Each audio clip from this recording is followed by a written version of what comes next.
Ronnie told me to show. Okay, I have a question for the table. How long does it take to really know someone? I think you're continually getting to know someone, because I think people change and they grow.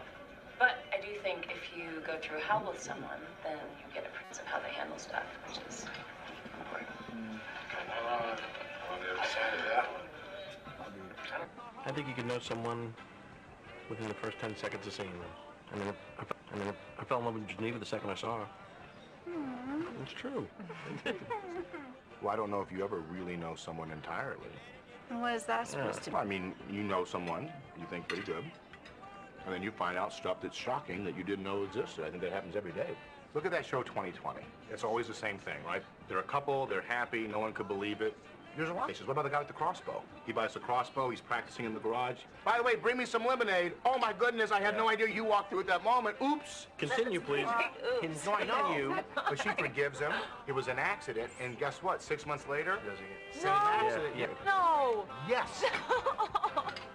And look at, you hear all the time about these families that have entirely other families. The dad, who knows what he does for a living, he leaves to go to Connecticut.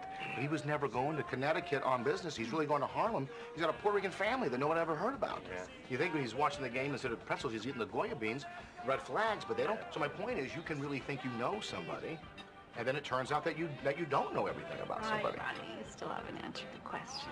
No, I just did. You're not. No, I didn't. You're skirting it. You're not answering it straight. You're bouncing around. Okay. You're doing this. Hey, when you're doing this. Okay. You do that a lot, by the way. I think you're all special people. You're out of your mind. You have not known this sort.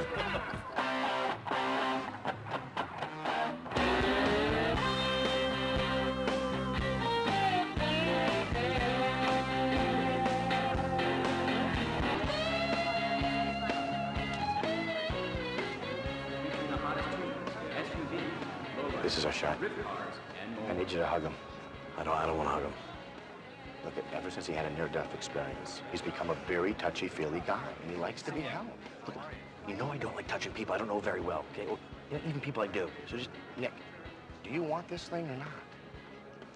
of course Then feed the beast here. This guy has a hot button, a point of interest. His hot button is hugs. You hug him, you're gonna crack him wide open. He's gonna start feeling all bubbly inside. Then he starts writing checks.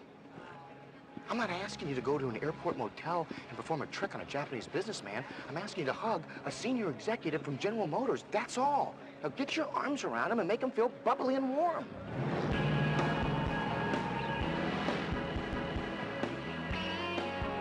tell you what, why don't Slade Strauss take you guys over here and show you the entire line? It's great to have you here. Thank you so much for coming. Thank you. Man, this puppy here reminds me of my first Dodge. Huh? Remember that? Remember when cars were meant just to be fun things to have, right? They made a cool noise, they harnessed real power, and they made you feel like a badass because you got to be the one right there behind the wheel of it, right? I'm sorry, I'm Ronnie Valentine from B&B Engine Design. Thomas Fern. Yeah, Thomas, good to see you again. We actually helped you out with a few ECU modules a few years back. Of course. Yeah. Hey, that's they're my partner, Nick Brennan.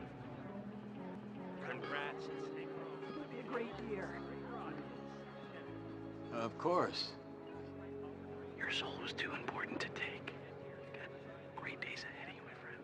No, we actually have one idea we're not committed to anyone on. We could run it by your team and see if it's something that made sense for you. I'd love that. Oh, maybe we'll get something on the books. We'll come up there to Rock City, to Detroit, and come see you.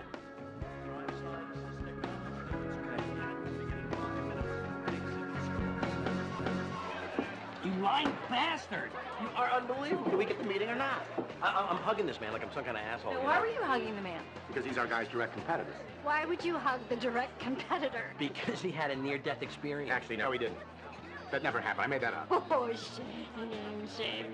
What are you doing? What do you mean, what am I doing? Did we get the meeting or what? Come on, Nick. I'm never hugging again. I'm not listening to you, and he sets me up. What do you expect me to do? Geneva, listen to me. You know him. He's way too honest. If I fill him in on it, what happens? The sweating, he starts hyperventilating, he passes out. It was completely necessary. Nick, my man, we got the meeting. I'm not gonna lie. Sometimes I love your boyfriend. I will bring you right back. Free. Come in here. This is no man. charge. Oh, don't ever let me go. Bricks and stone may break my bones, but